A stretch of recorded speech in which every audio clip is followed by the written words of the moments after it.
Should drug possession be considered a crime? Not according to the Philadelphia District Attorney. One of the things we're looking at is essentially diverting all possession of drugs cases. Possession is different than dealing. It's different than carrying a bunch of drugs that you intend to sell or deliver later. It's just possession. It seems to me to make a lot more sense to hold them accountable in ways that do not require a conviction. We are very close. If finalized, the plan would mean anyone arrested or charged for having a small amount of drugs would not be jailed or have a record. Instead, they might go to treatment or to do community service. Would this be the right approach, or is it a free pass on possession, too easy on crime? Here to debate it, Michael Barnes, chairman of the Center for U.S. Policy. He also served as a counsel in the White House Office of National Drug Policy under George W. Bush, and Luke Neferotis, his senior advisor for smart approaches to marijuana. Luke, start with you. Do you like this approach? You know, I have a lot of concerns with this approach. Obviously we don't want to give people records, but on the same token, having these policies that make drug use seem like it's no big deal is sending the wrong message to our country and to our generation. Right now, I'm from Colorado. We just legalized mushrooms yesterday in the city of Denver. These policies that say, this is more of a medical problem, not really a criminal problem, they're missing the point, because it's not either or. We can do both. There are drug courts. We have ways to address treatment and drug issues medically while also discouraging use and having our criminal laws. So I have a lot of concerns about this policy because I think it sends the wrong message to our youth and also the wrong message to our country. Michael, he's got some reasonable objections. Yes, but what he's talking about is distinct from what they're talking about in Philadelphia. This is not decriminalization. This program would be pre-arrest diversion for people who are nonviolent and who have mental health or substance use disorders, and they save lives. These programs have actually been endorsed by the International Association of Chiefs of Police. The Trump administration is trying to expand pre-arrest diversion programs and is actually giving grant money. So what this means is that cops on the street who actually know mental illness and substance abuse better than anybody else, they have the discretion based on their experience to divert somebody to treatment.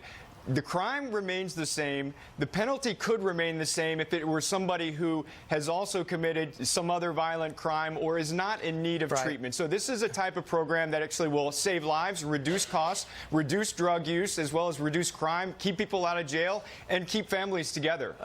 In a way, Luke, what he's saying is pre-arrest is instead of arresting, that's considered a pre-arrest.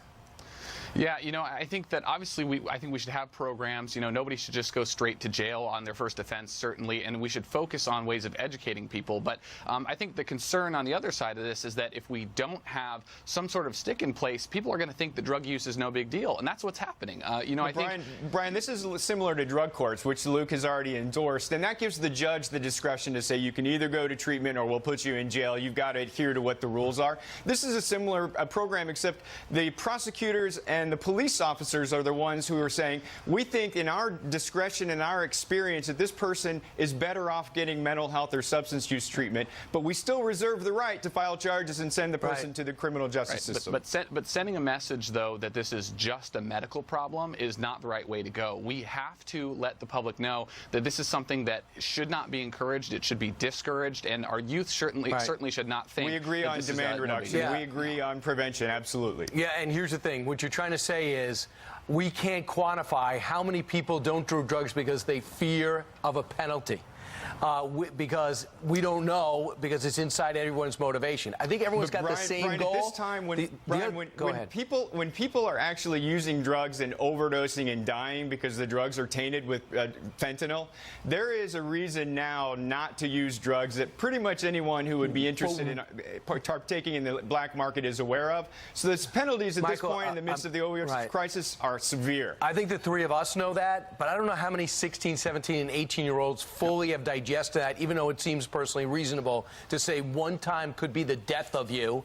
You've lost classmates. No. The other thing to keep in mind, too, for another time, is a lot of people don't have the insurance to go to rehab for anything more than 10 to 15 days. And if the government can put you in for 30 in a top-notch place, that might be the difference. But thanks so much. We'll have to debate that again because that gets into health insurance. Yeah, thank you so much for having us. Very reasonable debate.